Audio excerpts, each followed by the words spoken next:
ओम शांति। मुश्किल वक्त में कभी भी हार न माने। एक गांव में बहुत अमीर व्यक्ति रहता था जिसका नाम किशोर था और उसकी पत्नी का नाम था सरिता। दोनों की कोई संतान नहीं थी। उनकी शादी को काफी समय हो चुका था।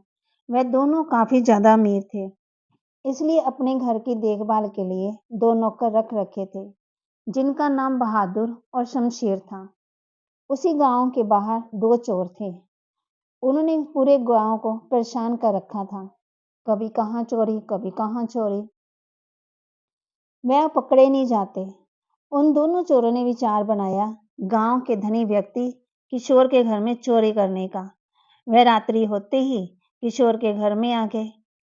वह घर में कीमती सामान ढूंढने लगे, परंतु गलती से एक चोर के हाथ से कुछ गिर गया और शोर होने के कारण सरिता जाग गई। आवाज होने के कारण समझ गई कि कमरे के बाहर चोर है, परंतु यदि वे कमरे से बाहर गई तो उन दोनों पति पत्नी की जान का खतरा है। सरिता जानती थी कि यदि वह अपने दोनों नौकरों को किसी प्रकार उठा दे तो वह इन दोनों चोरों को आसानी से पकड़ लेंगे, परंतु मुश्किल थी कि उन दोनों नौकरों को किसी भी प्रकार से उठाया जाए। वे पास के कमरे में ही सो रहे थे, जहां तक आवाज पहुंचना कोई मुश्किल कार्य नहीं था।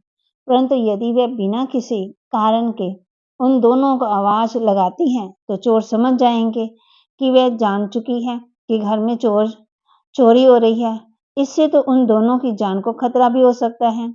इसलिए सरिता ने ऐसा नहीं किया। उसने अपने पति को उठाया और कहा, हमारे घर में चोर है, हमें बहादुर और शमशेर को उठाना होगा। तो पति को समझ में नहीं आया कि ये कैसे होगा। चोर कमरे के बाहर तक पहुंच चुके थे, जिससे दोनों की जान को खतरा था।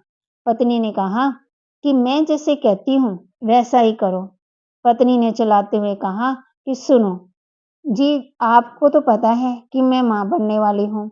अगर हमारा बेटा हुआ तो आप उसका क्या नाम रखोगे? पति ने चलाते हुए कहा कि मैं उसका नाम बहादुर रखूंगा। फिर पत्नी ने जोर से आवाज से कहा कि आपका अगर दूसरा बेटा हुआ तो आप उसका क्या नाम रखेंगे? पति ने चिल्लाते हुए कहा कि मैं शमशेर नाम रखूंगा। फिर पत्नी ने कहा कि अगर तीसरा बेटा हुआ तो आप उसका क्या नाम रखोगे? पति ने कहा कि मैं उसका नाम चोर रखूंगा।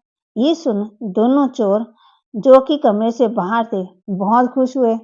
फिर सरिता ने कहा कि आपकी आवाज में कोई दम नहीं है, जोर से बताओ कि आप अपने तीनों बेटों का क्या नाम रखोगे? किशोर ने जोर से चिल्लाते हुए बताया कि बहादुर, शमशेर, चोर। सरिता बोली, तुम्हारी आवाज में तो दम ही नहीं है। मुझे जोर से सुनना है ताकि पता चले कि तुम कितने खुश हो।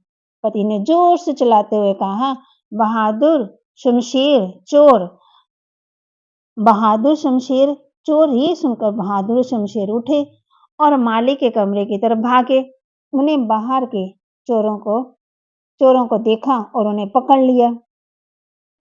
शिक्षा हमें सीख यहाँ मिलती है कि इस कहानी से हमें ये सीख मिलती है कि मुश्किल वक्त में कभी भी हमें मानसिक संतुलन नहीं खोना चाहिए।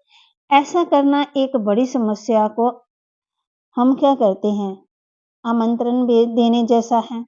इसलिए हमें कभी भी हिम्मत नहीं हारनी चाहिए।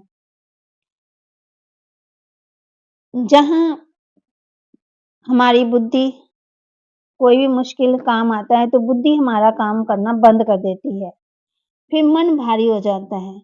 जो मुश्किल वक्त है कभी भी वो जल्दी नहीं बीतता। मुश्किल वक्त में हम परमात्मा को याद करें, मन को उस परमात्मा की तरफ लगाएं, एकाग्रता से सोचें, बड़ी बात को छोटा करें और छोटी बात को बड़ा ना करें।